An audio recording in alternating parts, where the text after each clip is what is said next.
Radio Mag, le magazine de la radio à la télé, avec Laurent Petit-Guillaume.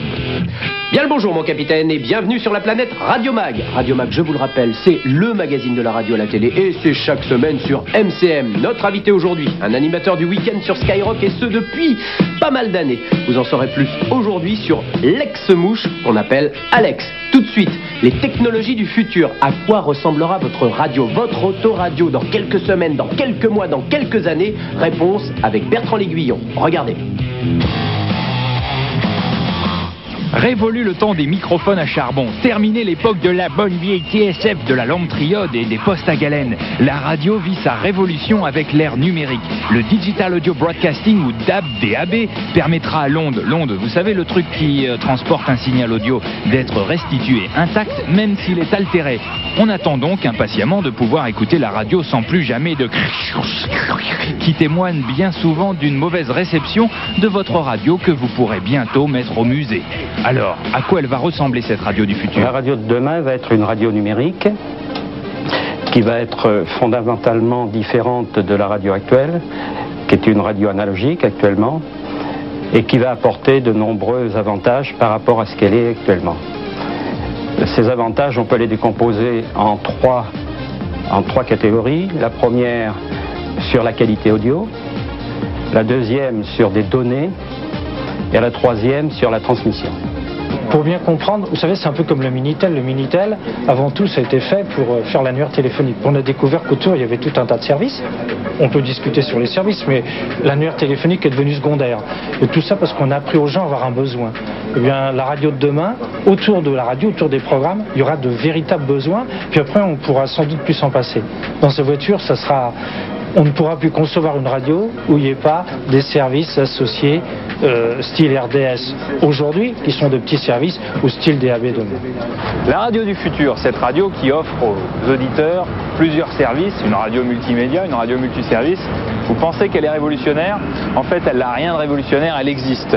Alain Delacroix, cette radio, comment s'appelle-t-elle? Alors cette radio s'appelle le Blaupunkt RCM Berlin 303A et en fait c'est beaucoup plus qu'un autoradio, c'est un système multimédia. C'est-à-dire qu'avec le Berlin RCM 303A, vous recevez la radio, vous recevez la télévision, vous lisez des cassettes vidéo, vous branchez votre téléphone GSM et vous pouvez également avoir un système de navigation. Et tout cela tient entre le coffre du véhicule et l'espace prévu pour recevoir l'autoradio. Bien que cette drôle de radio ne soit pas encore adaptée à la réception du satellite, elle offre en plus des services énumérés de nombreux gadgets. Tous les services, avec la télévision bien sûr, coûtent quand même 30 000 francs, haute pause comprise. En attendant le numérique dans la voiture de Monsieur Tout-le-Monde, d'autres systèmes intelligents seront bientôt disponibles et fort utiles, comme le système Carminat, actuellement testé par Renault en Île-de-France. Carminat est un service d'information trafic et de guidage qui sera en fonction en 1996 sur l'axe Paris-Lyon. En s'équipant du service complet Carminat, qui vaudra environ 15 000 francs, une nouvelle race de conducteurs devrait voir le jour, celle qui nargue les bouchons en les contournant. Mais tous ces services télé, infotrafic, la radio numérique les offrira également. Alors la radio DAB, elle existe, c'en est une? Là, vous avez un récepteur DAB devant vous. Bon, c'est un prototype, soyons clairs. En ce moment sur Paris, il y a des tests qui sont faits et différents programmes sont diffusés. Nous, on appelle ça des programmes en simulcast puisqu'on reprend les programmes, les radios existantes que l'on diffuse. Il y a Europe 1, RTL, Radio France, Énergie. Il y a une espèce de mosaïque avec les radios. Il y a tous les services, tout le service public, une espèce de mosaïque avec les radios musicales. C'est ça, donc on peut recevoir en gros une dizaine de radios DAB. Une dizaine de radios DAB. La radio, demain, radiodiffusera donc par satellite sur des récepteurs portables qui pourront stocker des données sur des supports de grande capacité. Un seul disque peut archiver, par exemple, 100 000 pages de texte grâce à la numérisation.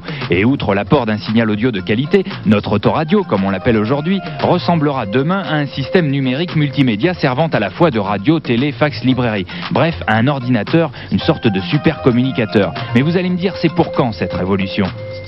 Sur la commercialisation, les industriels pensent pouvoir commencer à sortir des récepteurs grand public d'ici à 97. On peut penser très sincèrement que la génération, les premiers récepteurs DAB acceptables financièrement par le public seront vers 97, début 98, où on retrouvera des récepteurs aux alentours de 10 000 francs à peu près.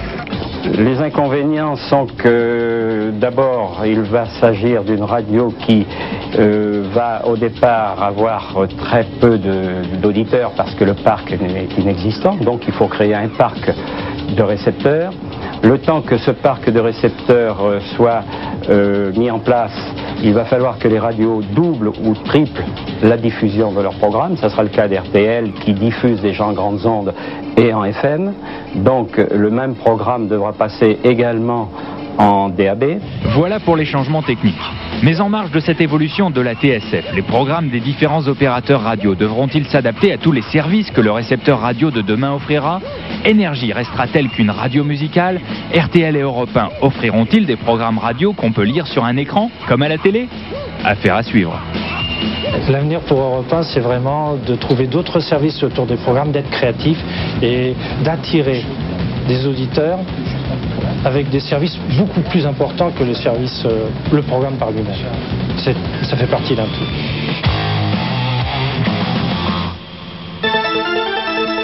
Aujourd'hui, nous nous sommes levés très très tôt et nous avons choisi ce joli petit coin de nature qui sent bon le printemps pour rencontrer celui qui un jour enfin fera parler de lui. Il y a des lustres qu'il est sur Skyrock et puisqu'il y a des lustres, eh bien aujourd'hui nous avons décidé de le mettre dans la lumière du soleil, la lumière de Paris pour rencontrer Alexandre Vic.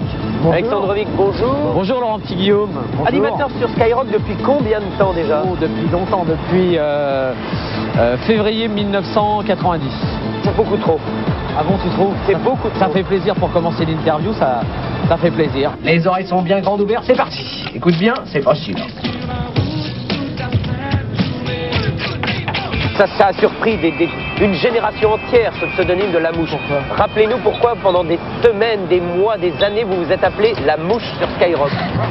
Alors La Mouche, c'était à l'origine pour avoir un pseudo qui sortait un peu de l'ordinaire. On avait le choix entre le Morpion ou La Mouche, donc du coup, on a pris La Mouche. Et puis l'année dernière, en septembre, quand il y a eu le nouveau Skyrock, et toute l'équipe a été changée en grande partie, comme tu le sais, eh bien, j'étais le dernier, je suis le dernier bastion de l'ancienne équipe. Donc on s'est dit, on va faire un nouveau Skyrock, donc comme on change tout, on est revenu à des choses plus neuves, quoi, le nouveau Skyrock. Donc j'ai repris mon prénom, Alex, et puis voilà. Bon, eh ben, on a fait une petite recherche, là, on a regardé ce qui se passait, et figurez-vous que si on trouve normal qu'un homme demande à sa femme de se faire gonfler la poitrine, c'est-à-dire, les seins, quoi, eh bien, aujourd'hui, pourquoi ne pas demander aux hommes de se faire allonger la bistouquette quand certains ont des petites bistouquettes? Ça y est, ça arrive. Est-ce que ça te fait vraiment, depuis tant d'années, est-ce que ça te fait encore vraiment, comment dire, bander la radio? Ah, carrément. Oui, carrément, parce que plus ça va, moi je crois, mieux c'est. Parce que plus ça va, plus il y a en général d'auditeurs, et plus on a de retours, plus on est connu. Donc finalement, en faisant que 2 émissions par semaine, moi j'ai pas de lassitude. 16 1 42 36 96 96, dépêchez-vous, il n'y en aura pas pour tout le monde, et que la Skyforce soit avec vous. Ah bah ça va se battre, ah Piti. Est-ce que tu as des maîtres, des idoles dans ce monde merveilleux de la radio? Moi, avant de commencer, quand j'ai commencé la radio il y a plus d'une dizaine d'années, mon maître à penser c'était Francis Zégut, le vieux Zégut, qui aujourd'hui est un ami, et c'est génial parce que nous, on n'avait pas de radio, on avait un petit studio avec un copain, on allait dans la voiture en révisant le bac, et le soir on écoutait les meules à fromage et tout le délire de Zégut sur RTL, qui est un grand nom de la radio. Bon, après il y a eu Martial, le vieux Mahler, et puis Laurent Petit Guillaume sur Skyrock à l'époque. Respect.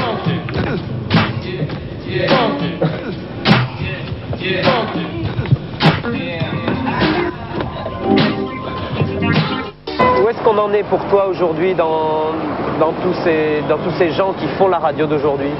Bah disons qu'aujourd'hui il y a une nouvelle génération qui arrive, et des fois on se sent un peu vieux, on le voit. Moi je le vois avec les gens qui font partie de l'équipe, qui ont une vingtaine d'années. Ils sont fous, mais pas comme nous on l'était. Et c'est vachement bien d'être au contact parce qu'il y a des expressions de jeunes, il y a des musiques de jeunes, tout ça nous on le passe à la radio.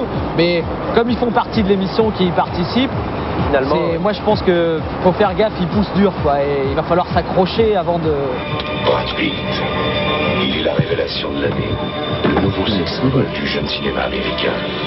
Libre, insaisissable. Oh, c'est fini là, hein. On a la chute. Une question qui intéressera tous les jeunes. Les jeunes! qui nous regardent bien sûr chaque semaine et qui aiment le monde de la radio et qui aimeraient éventuellement en faire leur métier plus tard. Comment est-ce que toi tu as démarré? Alors moi c'était un hasard comme beaucoup de gens de ma génération. C'était un jour j'étais en seconde, donc à l'école, et il y avait une petite radio mais vraiment plus que locale. C'était rural j'allais dire. Tu vois, il y avait la rue d'avant, derrière. Et puis c'était dans un foyer de travailleurs émigrés, c'était un curé qui s'occupait de ça. Et on m'a dit tiens, est-ce que tu veux faire une émission le mercredi? Je fais ouais. Je suis arrivé avec ma pile de disques comme on le faisait à l'époque. Et on a envoyé la musique et puis j'appelais ma soeur pour savoir si elle m'entendait en face. Des fois ça grésillait un peu. Marina, tu as 16 ans, tu nous appelles de Choisy-le-Roi, c'est en région parisienne. Qu'est-ce que tu fais de beau dans la vie? Je suis lycéenne, je suis en première. Ah, tu es lycéenne. Ouais. Bon, ça c'est super le lycée. Est-ce que tu aimes les Rolling Stones? Ah oui. Ah bah ça veut tout dire. Tu peux me le refaire, on l'en fait. Est-ce que tu aimes les Rolling Stones? Ah c'est génial. Tata Jeannette dans Radio Mag, un extrait d'une émission de radio qu'on peut entendre régulièrement et qu'on a sélectionné cette semaine pour en avoir le commentaire d'Alexandre Vic. On écoute tout de suite l'extrait de Tata Jeannette. Ah oui, Tata Jeannette.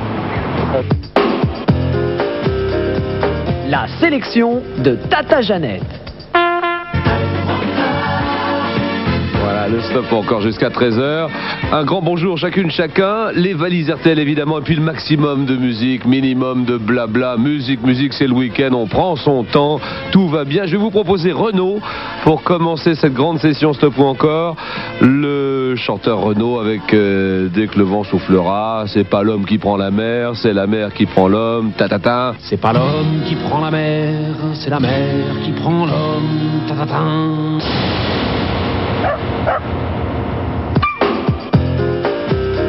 Tata Jeannette revient la semaine prochaine dans Radio Mag. Moi je crois que c'est une bonne formule, bon ça a fait ses preuves. Voilà un type élevé avec RTL, mesdames et messieurs. Un type élevé avec Julien Lepers. Et c'est vrai que dans le stop ou encore, tu as un mélange de musique classique, de variété française, de rock, enfin bon, c'est bien foutu, ça tourne tout seul quoi. D'ailleurs ça tourne trop bien même à mon goût parce que c'est en face alors ça... Eh bien tout le monde vous souhaite un bon week-end. Si vous êtes sur la route, prudensez. Courtoisie. Ah, on c'est plus pareil. Oui, Virgin et Johnny Bronzouf. À bientôt, ciao. C'est bien, voilà, merci beaucoup Alexandre Vic, il a été court, il a été bref, oh, bah, ça pourrait être court et bref de toute façon. Court, ça fait longtemps. Il n'y a pas de problème. Bon, merci pour ces réponses pertinentes, cette franchise, ce courage et cette volonté. Bon courage, bonne route à toi Alexandre Vic. Rendez-vous le week-end prochain merci sur Laurent. Skyrock, le samedi à quelle heure? 9h, 14h et le dimanche midi 17h. Alors je compte sur vous puis sur toi aussi hein, parce que je fais une interro. Pas de problème, on y va. Allez, bien, là, hein, reprends un peu de lait, c'est bon. Il y a un manque de calcium en ce moment. C'est pas mauvais pour toi. C'est beau aujourd'hui.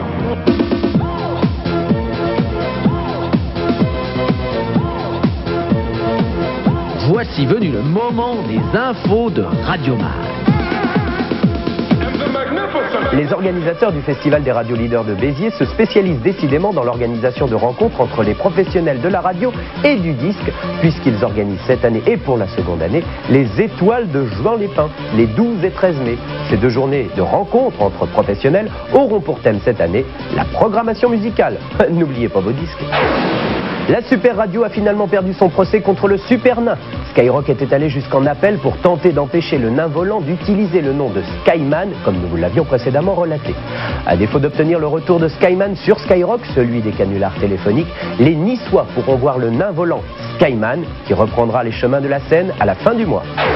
Le métier d'acteur vous intéresse? Eh bien Radio France Tours, la belle ville de Tours, invite le public du 14 au 17 avril à la rencontre de centaines d'acteurs, de metteurs en scène à l'occasion de la 5e édition du festival Acteurs.